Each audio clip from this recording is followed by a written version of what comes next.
What's going on, wrestling family? Welcome back to the channel. It is time for me to react to you guys' hot takes, and if you want to be a part of the next hot takes video, subscribe to the channel, pay attention to the community tab after Raw and Smackdown, and I will make a post when I'm ready to receive your submissions for your hot takes. And by the way, thank you guys so much for letting me know that I was live this morning. I had no idea. I switched my streaming software here, so the chat window didn't pop up, so I didn't even know I was live until I minimized the window and I saw the chat window behind OBS, and then I saw the chats rolling and I'm like, oh, this is live. And then I went to my YouTube channel. I was like, oh, I'm live. So I had to end the live. So thank you guys so much. But without further ado, let's get into the hot take. It makes no sense that it just needs Fatu to beat up Roman, while Roman alone can beat up the whole fake bloodline. I understand your frustration, but we got to think about this a little logically, okay? So the both times that Roman Reigns got into a squabble with the what I like to call the diet bloodline last week and this week, those are two completely different situations. Last week when he fought him, he only fought 2 members out of 4 members of the group. Fatu wasn't there because of injury, and Solo Sikoa was barely involved. He took the Ulafala and walked up to the ramp, walked 500 feet, 500 miles away from Roman Reigns and said, what you gonna do? Come get this from me. What you gonna do? And he keeps stepping back. What you gonna do? So he barely was even involved in that. So really, Roman Reigns only fought 2 guys. Technically, if you think about it, he only fought 1.5 guys because Tangaloa only has 1 eye. So he fought a man with 1 eye and some man that's fully capable but not strong enough to beat him. So that was a whole different situation. And he used a steel chair and used the steps. So it made sense for him to wash the entire Bloodline 2.0 to pack him up like an Amazon fulfillment worker. But this week on SmackDown, it's a little different because Solo Sikoa got involved and he kept getting sneak attacked by Tama, I'm sorry. Tangaloa got involved as well. And then after all of those fights, after him getting a little tired, Fatu comes in and hits him with a super kick. Not just any super kick, he kicked him with the foot that he's wearing the boot on. And when it comes to wrestling logic, when it comes to WWE logic, whenever anyone hits somebody with some type of device or equipment meant to protect their injury, that has the amount of attack points that a steel chair has. Just like we saw at WrestleMania 40 when CM Punk attacked Drew McIntyre with his arm brace. That really takes people out. I wouldn't be surprised if somebody snatches off a band-aid and slaps somebody with it and it knocks them out for the entire match. No, that wouldn't happen, but maybe for a referee that would make more sense. But the fighting is completely different, so it makes sense that they were able to overcome Roman Reigns. So that first fight was just to establish how strong Roman Reigns still is. The second one is to show how strong Fatu is and just how too much the Bloodline 2.0 is for Roman Reigns to take out on his own if he fights all 4 by himself. But thank you for your submission. I'm glad Jimmy didn't return tonight because I want him to return when we would least expect it. And I agree with the surprise factor of it, but I would have to disagree with him returning tonight just because of that. Because if he returned tonight, it just wouldn't have made any sense. I mean, he would have went to, again, no yeet to no teeth. Because if he would have came out there and tried to help Roman Reigns, the Bloodline 2.0 would have packed him up and sent him back to the hospital overnight. Because even though Roman Reigns could take out 2 members of the Bloodline by himself, or he could possibly take on Fatu by himself, Jimmy's not taking out the rest of the members all by himself. It would just make Solo and the rest of them look extremely weak. It just wouldn't make any sense at all. So I would rather Jimmy come back when, you know, he can come back at any point in time, but I would rather him come to help Roman Reigns if Roman has to be in a tag match against 2 members of the Bloodline, or if he comes with Jey and Sami Zayn to kind of help him out. But by himself, it just would be too unbelievable for that to happen. The same spirit spot followed by the exact same Timu Bloodline beatdown spot puts a sour taste in my mouth. Okay, well, if you feel like that, then hey, that's how you feel. To me, they kind of have to do this. You know, they do 2 things here. Roman Reigns has to do his finisher to get the crowd excited, which is a part of wrestling, but then at the same time, you have to keep establishing the Timu Bloodline, as you call them, as a threat, as a group. So you have to kind of reinforce that because of what happened last week. They already called a beatdown. So if they catch 2 beatdowns 2 weeks in a row, then it's going to make them look even more weaker. So they have to keep doing that. And that's just how wrestling works. They did that with the NWO. They did that with the Judgment Day. They did that with Damage Control. Any heel faction, you're going to see them attack people and outnumber them because they want to use heel tactics, which is to try to outnumber the person they're facing. So that's just kind of normal wrestling, but if you don't like it, hey, that's cool. But for me, it don't really bother me that much. Chelsea Green should challenge Tiffany Stratton. Winner gets the Money in the Bank briefcase. Now, I'm assuming from this that you are a huge Chelsea Green fan, which is fine. I love Chelsea Green. She's hilarious.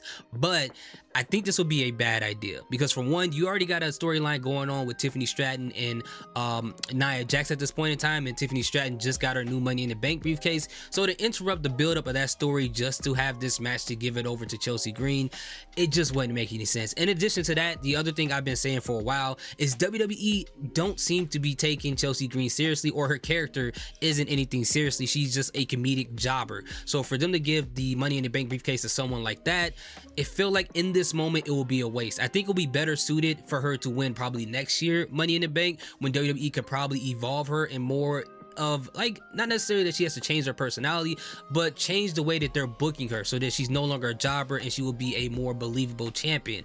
And I honestly think one step in that direction is for them to build a storyline between her and Piper Niven, which she's getting tired of Piper Niven pushing her around, and then almost similar to what they got going on with Nia Jax and Tiffany Stratton, and that'll elevate Piper Niven more and Chelsea Green as a babyface, and obviously Piper Niven as a heel. But for right now, I don't think this match would even make any sense at all. But thank you for your submission. They are teasing the KO heel turn, and I think it will happen at Bash in Berlin. Thanks, Alex. I appreciate you. I hope you're feeling better, but I don't know if we're going to get a heel turn at Bash in Berlin. It's a possibility, but I think at the very least, we're getting the prize fighter KO. We've seen those elements show back up, this black and gold era of Kevin Owens, a little bit of Kevin Steen in there as well, which is the version of Kevin Owens that I like, because he turned into this new woosah Kevin Owens where he wants to be a lot more diplomatic and be a lot more humble, and that's cool. That's great. I like a little of character development, things like that, but we need that black and gold era Kevin Owens back, and we're getting that now, and I'm extremely excited about it. Now, if we do get a heel turn at Bash in Berlin,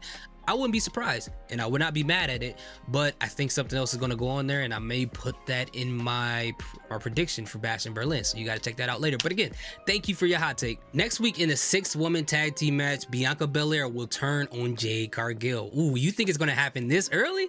Well, you know, that could possibly happen, but I think it's going to happen a little bit later than that, and I would love to go into the details. I really want to, but I got a video coming out about that, so I'd rather you check that out. But I thank you so much for your submission. Let's move on to the next one. I'm a huge fan of the Street Profits, but I think it's time to break them up and let Montez Ford have his huge singles push I know he's capable of having. Yeah, this has been a thing for a couple of years now. Tons of people have felt the exact same way. But here's the thing. I don't think you need to break them up. I mean, that's going to really hurt the tag team division as a whole, but also just for someone to have a singles run, that doesn't necessarily mean you have to break up the tag team or stable that they're a part of. We've seen these things happen with members of the New Day multiple times. Kofi Kingston, Big E. People can have singles championships without breaking up their tag teams, and the other person could, it's okay if the other person doesn't have a title. It's absolutely fine. So I think they can do both at the same time, and if they want to book a breakup between the two of them, they can have it down the line. But I agree that Montez Ford needs this huge push, but I don't agree that he necessarily has to break up with Angela Dawkins in order to pursue that. The bloodline ganging up on Roman was not a bad move. Unlike doing it to Cody, Randy, and Kevin, this is building to something bigger than an attack. More returns, debuts, and possible war games between the OG bloodline and the team bloodline.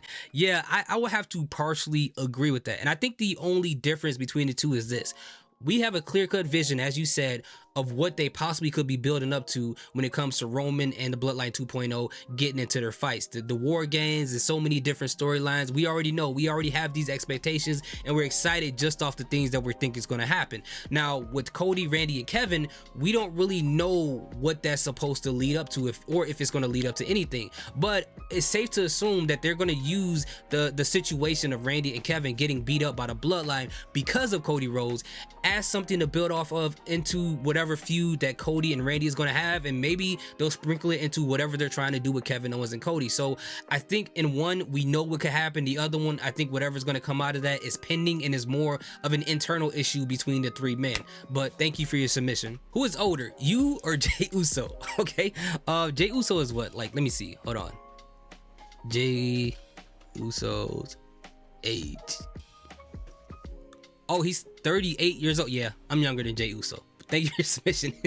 I don't know if it's just me, but I'm starting to feel like LA Knight is starting to get more over than the undisputed WWE champion, Cody Rhodes.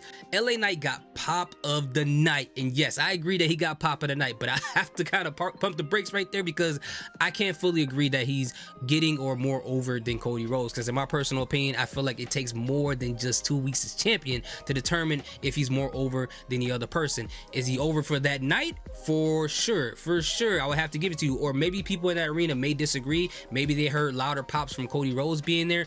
I don't know, I wasn't there, but I will say this: we have to consider a couple of things as to why it may feel this way. And I don't blame you for feeling this way. It's because LA Knight, for one, is a brand new champion. He has that new car smell, that fresh leather smell, that fresh gold and diamond smell on his belt. So people love to see something brand new, and they get excited about something fresh happening because he's one of the newest champions right now on SmackDown. And we also have to consider the circumstances in which both men got their titles, starting off with Cody Rhodes. He got his title obviously at WrestleMania 40, but when it came to that match, people are pretty much split, or were split 50-50 on that whole situation. People were huge Roman Reigns fans. They hated Cody Rhodes. They hated the Cody crybaby, so they wanted Cody to lose just to stick it to them, and they did not want their tribal chief to lose that title. And then on the other side, you had people who were huge fans of Cody. They wanted to see him finish the story. They were invested in that part of it, and they didn't want Roman Reigns to win. And then you had some people somewhere in the middle where they were just like,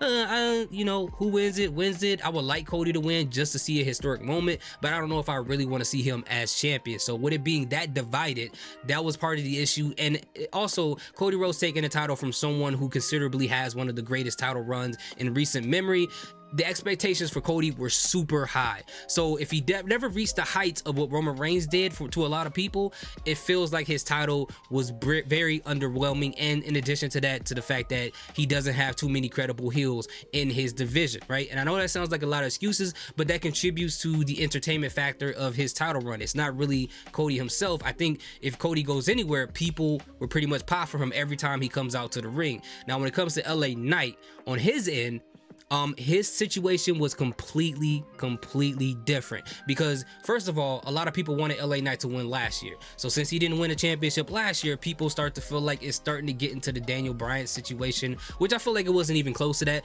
but people wanted to see that happen. And when he finally won the championship, the fans felt like they were rewarded. And in addition to that, a lot of people hated Logan Paul. They did not want him to be champion for so many reasons, whether it's because he barely defended the title, or he barely was on TV, or they hated some of the stuff he tweeted online, or some things he did in the past. They wanted that title off of him, and unanimously, people wanted LA Knight to get that title because they felt like LA Knight was deserving of that. And again, he's a new champion, so of course right now it's going to feel like that he's more over. He's been put in better circumstances, and yeah, he have a lot more heels that are more interesting for him to face in his division, so it's more so in his favor. So again, he's new, so it feels like the excitement level is up. Cody's been champion for a while, so it feels like the excitement level is going down because we're getting used to him. But I will tell you this: once Cody Rhodes get into that feud with Randy Orton, it's going to flip-flop. It's going to look completely different. But I don't know. You guys let me know what you guys think in the comment section. So that pretty much wraps up the hot takes. Thank you guys so much for your submission.